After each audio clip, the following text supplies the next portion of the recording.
and welcome to another Health Essentials podcast. I'm John Horton, your host.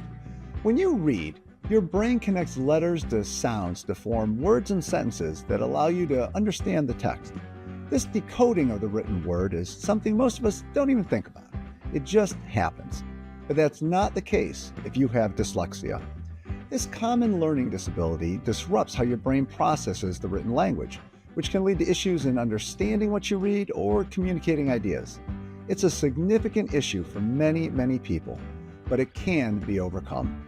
Today, we're joined by speech-language pathologist Allison Poore to take a closer look at dyslexia and get some tips on taming it.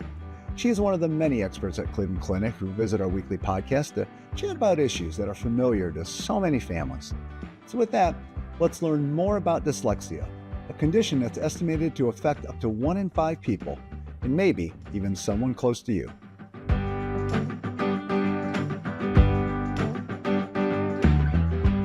Welcome to the podcast, Allison. Thanks for stopping by to help us broaden our understanding of dyslexia. Thank you very much for having me. It's a really important topic and it's getting a lot of buzz lately. So it's very important that we discuss and learn as much as we can about it. So thank you. Couldn't agree more. So let's start with just a basic explanation of what dyslexia actually is.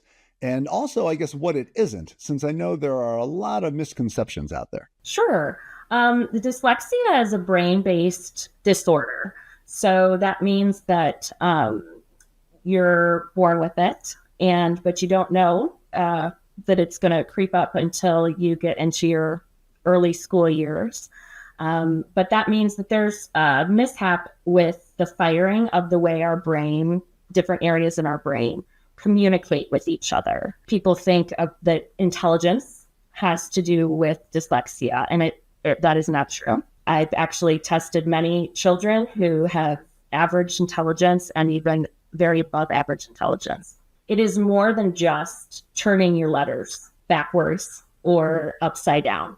It has to do with understanding what we read. It has to do with spelling.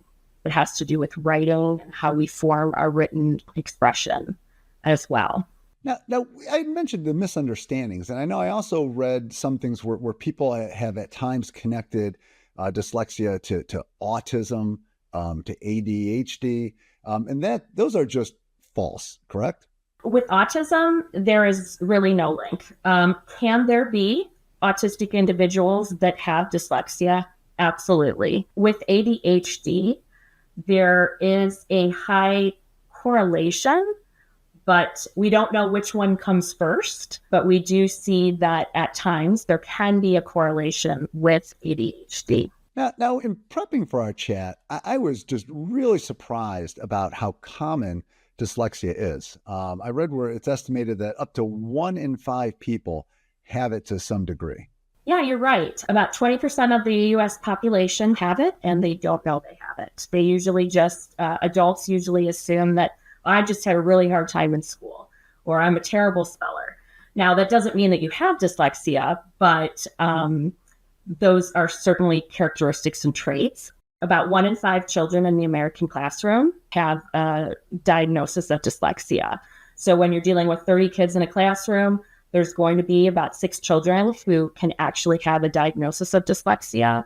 And in addition to that, there's another 3 to 4 children who will just have a reading impairment and just a very hard time picking up on the sounds and symbol correlations and how they go together. You had mentioned a lot of adults may have dyslexia and just not know it or have never been diagnosed with it. Is this something that we're kind of looking for a little bit more now because we have just some more tools and understanding of it to help people overcome it? Yeah, there's been a lot of buzz about dyslexia lately just because we're getting statistics back in from our 4th graders all over America, and the statistics are quite low as to how many 4th graders are literate, and it's staggering. So a lot of these states are individually bringing together new laws that are requiring educational staff to be retaught on how we teach our students reading.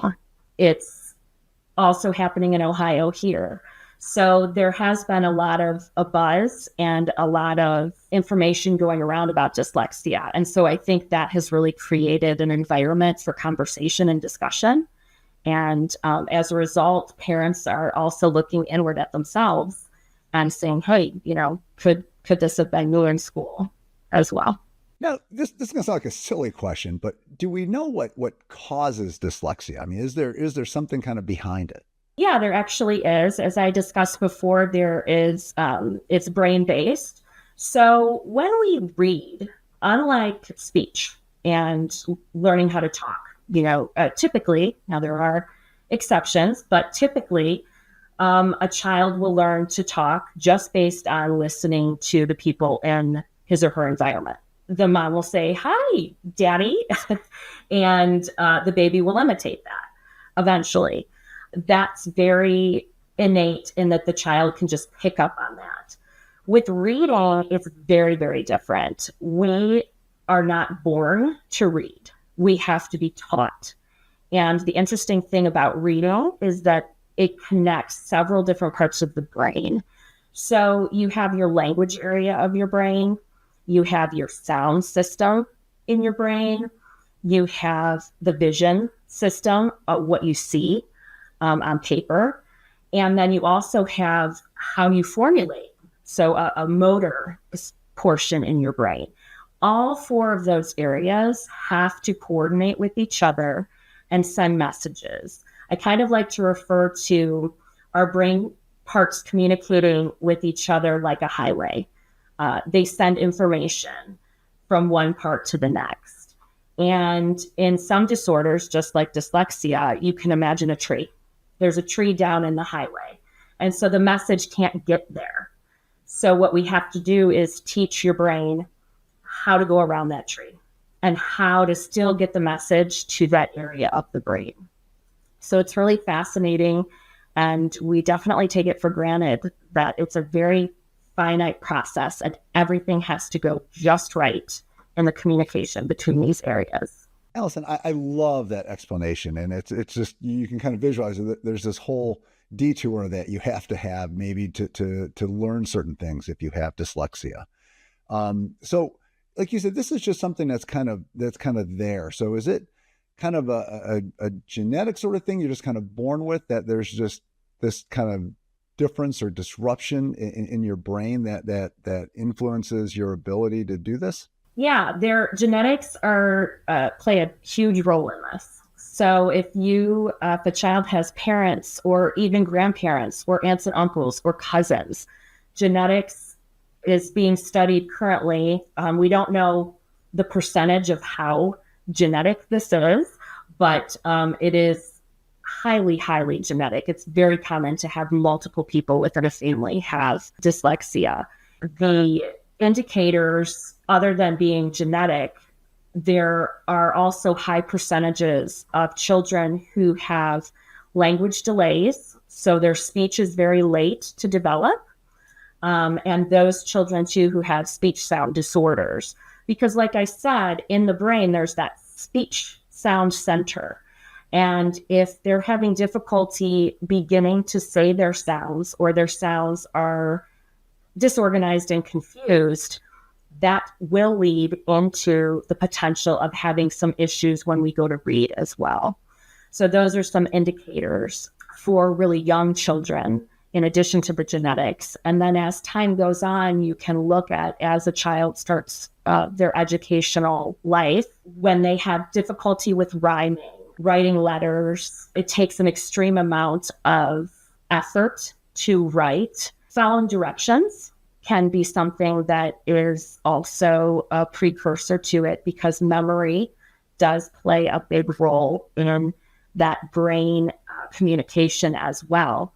So remembering things, remembering bits of information, remembering 3-step directions where the child will begin to start a direction and not be able to finish it. And also what I have seen too is in the speech center, you will get some children who even their speech is a little bit disorganized. So caterpillar might come out, caterpillar, and you kind of twist your head and think, well, that was a different way of saying it, but it's something that can happen over and over and over again with usually bigger words. So that's that disorganization in the sound system that we hear. So now we've touched on this a little bit, but then when do people typically start showing signs that they have dyslexia? It sounds like some of them may be very early, but then when you get into some of the writing and things like that, it sounds like it's maybe those early school years where it really becomes pronounced. It can be diagnosed as early as 5.5 years of age. Most people will like to see that the child has had some sort of formal curriculum given to them to just make sure that it's not just attentional or a lack of curriculum, but it does happen right at that beginning stages. Now, they may do very well in the beginning, and you may start to see more and more problems as the complexity of what they're doing increases. So as things get harder, we might start to see more and more things. It's always trying to play catch up. So just because they start out well or are hanging by a thread in first grade, when they get to third grade and have to write reports and read reports and understand what they're reading, that is definitely indicators that something more should be done. And it's important to say too that dyslexia is, we call it a spectrum disorder. So what that means, and you've heard that with other disorders as well, is that it ranges from very severe to a very minimal. I can honestly say with all the kids that I've assessed here, I have never seen two children that are exactly alike. Once again, you think of all those parts of the brain working together. One person's miscommunication between the brain parts will look completely different to another person. Well, yeah, it sounds like from the way you said it, like a lot of kids will they'll build their own workarounds into their head with how they figure things out. But then eventually it kind of catches up as things get a little more complex. And all of a sudden you don't have quite the rerouting system built in that can get you around the issue. Yeah, that's right. They definitely learn to strategize. And I think that as they're younger, they may be coming up with strategies, and it also could depend on the educators that they're working with or the curriculum that they're receiving. They may be getting more support at the earlier levels. And then as they grow, even into 6th, 7th, 8th grade, they're becoming very singular. They're working on their own. They're expected to work on their own. And if there hasn't been a diagnosis, there are not accommodations in place. So accommodations are there just like strategies to make sure that the child is protected, and that if they need extra time or if they need to dictate instead of write, that's there for them. And so if there's a diagnosis there, we can see some of those accommodations used. But if there isn't, and the child and family is unaware, they can definitely struggle greatly. Now, some of the signs that you mentioned, like backward letters or mispronouncing words, are pretty familiar to parents. I mean, it's not unusual for a kiddo to kind of flip a B and a D when they're writing, or say aminals instead of animals. So where is the line for dyslexia? I would say that as with anything, I would say, how often are difficulties occurring? First and foremost, you may have received some information from your child's school. We are doing more and more testing now for dyslexia with those new laws that are coming into effect. So you may be getting a paper coming home saying your child is at risk for dyslexia. That would be one indicator. Also, is it just not matching what you would think? So are you having, in terms of the amount of work they're doing and the input that they're putting into it? A first grader, are they spending 3 hours trying to complete their homework? And are they having meltdowns? Are they having tantrums? Is it just this dreaded thing that comes up every day? I would kind of gauge, is this appropriate? What would I expect a first grader to have 3 hours of homework and be crying through this. And then I would say, is it not matching your child's ability? If you know that your child has a great vocabulary, language, they love school, and then all of a sudden you're seeing, worse grades, you're seeing more marks on their paper, and just an overall not liking school, stomach aches, they start to call themselves stupid or oh, I'm so dumb, I can't, I don't get this, I'm not like the other kids. If you start to see a self-esteem kind of decrease as well, that's definitely something that you should pay attention to and act on. Everything you just said, it as a parent, that's just so heartbreaking to think that you might see a child struggle that much. And I'd imagine it's something where they don't understand why they're struggling, because they don't, they're not aware of it and what's kind of going on, that they have this misfiring or misconnection going on.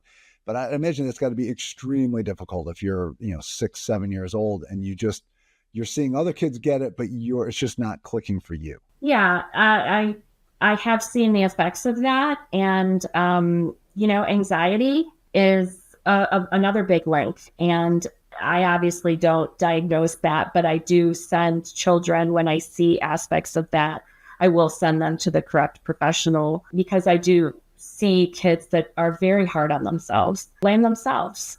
And I think that sets them up for problems as they're growing. And it's good to get that under control. And how you get that under control is you advocate, you find the right resources, and you also get them help for that self-esteem as well.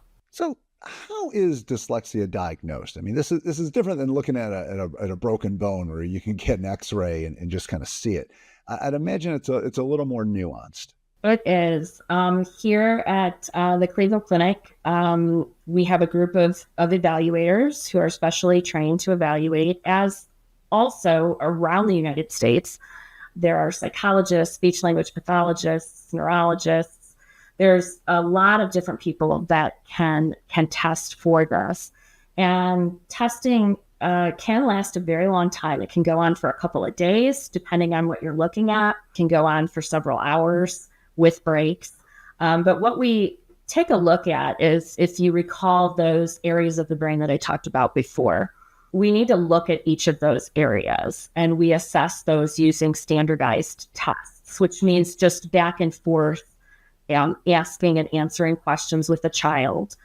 So we'll assess language skills, how they produce their language verbally. Are their sentences making sense? Do they use good vocabulary?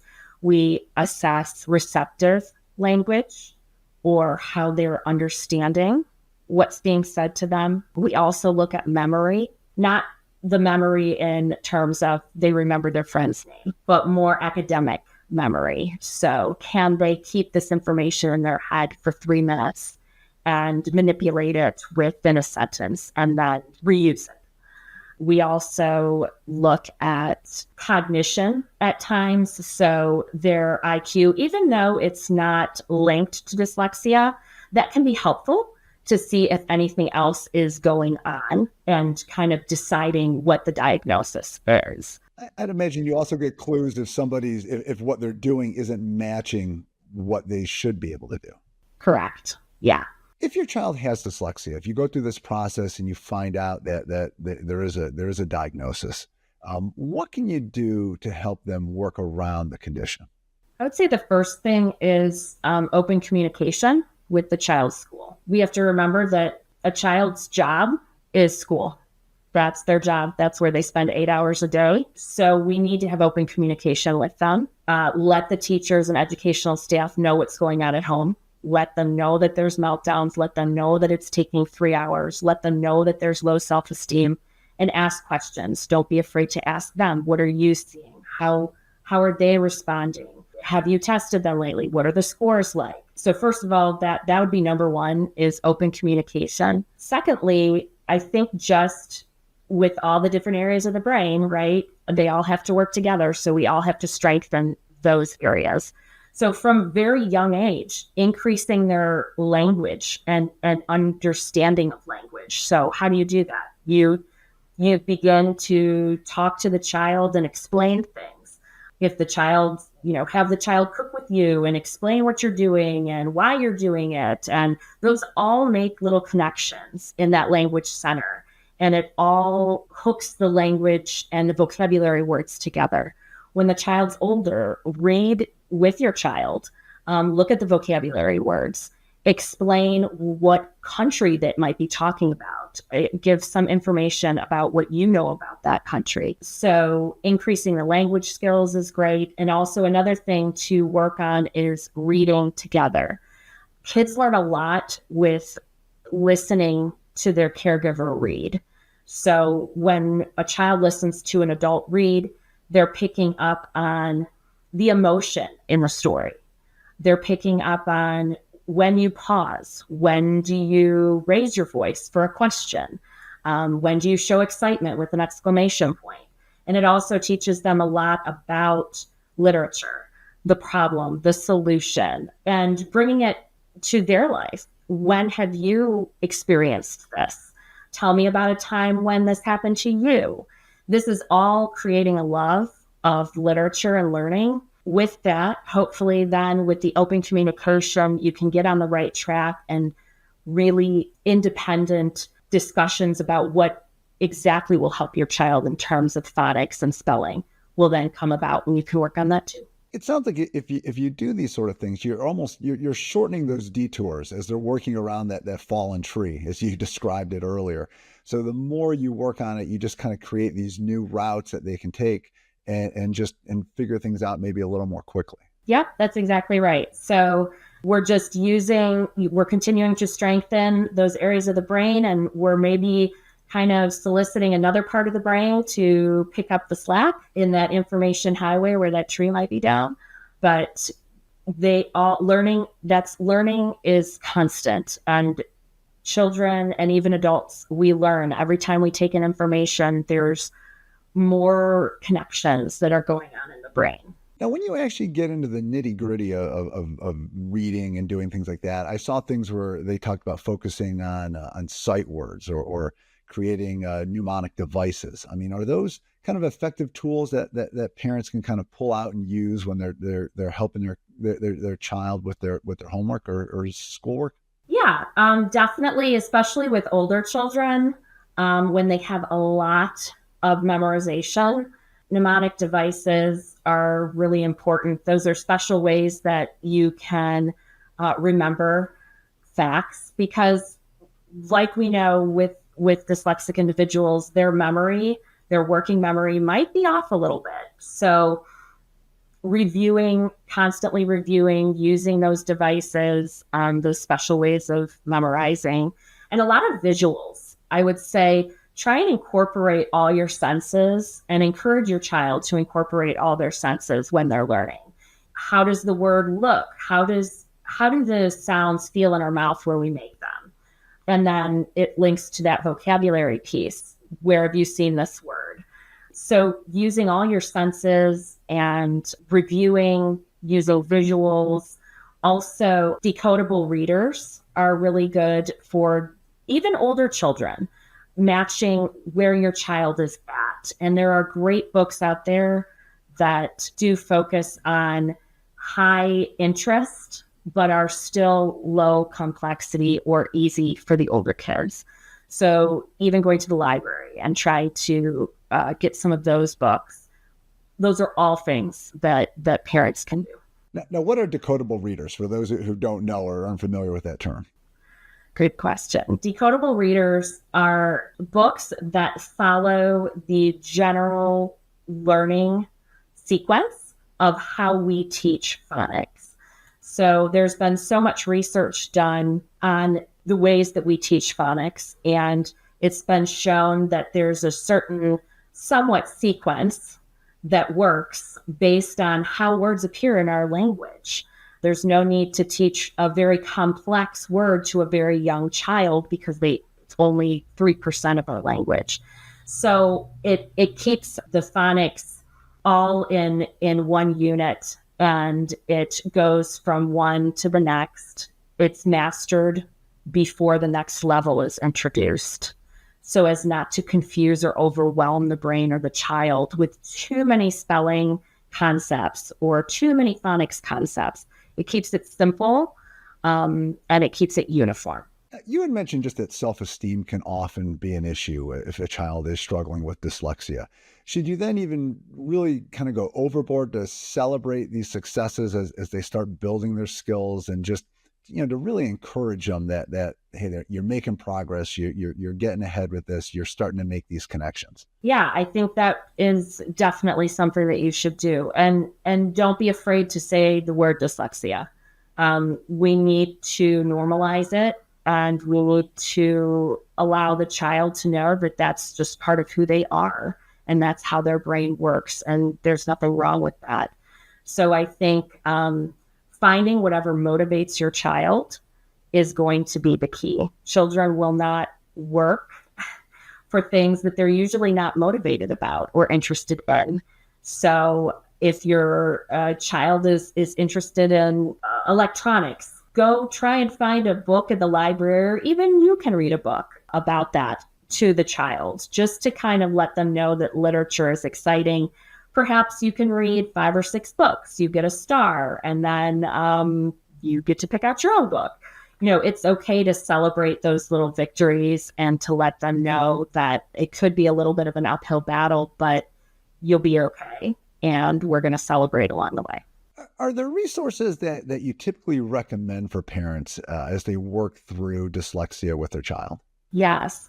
There are certain programs that studies have indicated, just like I was saying before, that go along with how phonics are taught in the natural sequence, our language, how often the patterns are seen in our language.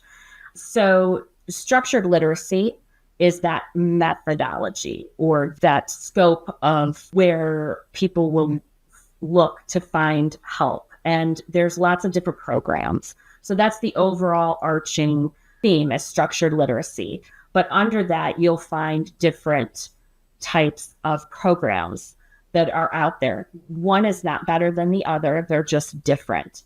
So I always recommend that people look towards those programs. I also recommend reading those decodable readers, finding information on the International Dyslexia Association website is going to be the most reputable and the most up-to-date information. Florida Center for Reading Research is great information for parents and children. And also Reading Rockets actually is really good on something that I'll let parents know. It just helps parents, breaks everything down. And there's also some things that the kids can do as well, some activities.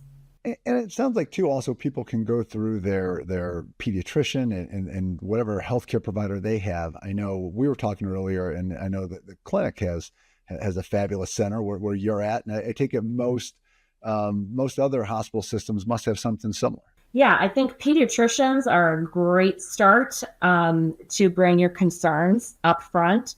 We're getting the word out, as I'm sure most places who are doing the testing, to the pediatricians of, hey, this is a place where we can help. A lot of times there's testing available, but there's not intervention available. There are some hospitals that do have certain centers. So if you contact your local children's hospital, they may be able to direct you to within their hospital, or have psychologists or outside team members that are out in the community that will definitely be able to assist you. I really loved what you mentioned just a bit ago about normalizing dyslexia and talking about it, because it's not something that you need to shy away from. It's something that's there, and you have to learn to work with. So I think if there's one thing that folks should take away from our chat today, it sounds like it's the fact that dyslexia is very manageable. It just requires a little bit of a different path to success. Yes, absolutely. We need to meet the children where they're at, and we can't compare one child to another. I know it's hard. I'm a parent as well, but we have to set the child on their own path, meet them where they're at. If they're at this lower level, but yet they're in an older grade, we're going to celebrate all those achievements along the way. There is nothing with dyslexia that can inhibit a person from meeting their goals. It's important to learn those strategies like dictating into the computer instead, or using a reading pen to read the text for you. There's so many different strategies, and if we encourage them to use those throughout their life, no matter whether they're in the workplace, college, high school, elementary school, they will do just fine, as long as they know where to find those strategies and they can use them. It sounds like it's an extra challenge in learning, but it's one that can be overcome if you follow that right path. And I know I was amazed. I saw a list of famous people who have dyslexia, and it was amazing. I mean, these are extremely high achieving people, and I mean, you'd never know. Right. There are quite a list of famous people. The big ones that I think of are Picasso, Einstein, Da Vinci, and then there's even, and JFK. And there's even some that the children will be more apt to connect with now. Ed Sheeran, Keira Knightley is an actress, and Jennifer Aniston is also dyslexic. And it seems like there's more and more people who are now coming out and saying, hey, you know what, I had dyslexia too, and I did just fine. Well, it sounds like that is the lesson that should be taken away from here. And that's just a perfect way to kind of end our discussion. So I want to thank you for coming in today and giving us just so much helpful info to better understand dyslexia and kind of the steps that people can take to work around it and tame it and just kind of move on and reach their goals. Thank you very much for having me. I'm very excited that you brought some light to the issue. Seeing that it is 1 in 5 people, it does affect 1 in 5 people. So thanks so much for bringing it to the surface. Well, thank you. Dyslexia creates definite learning challenges for those who have it, but it's not an impossible obstacle standing between anyone and their goals. If you suspect that you or someone close to you has dyslexia, know that help is available to get you past it. If you liked what you heard today, please hit the subscribe button and leave a comment to share your thoughts. Until next time, be well.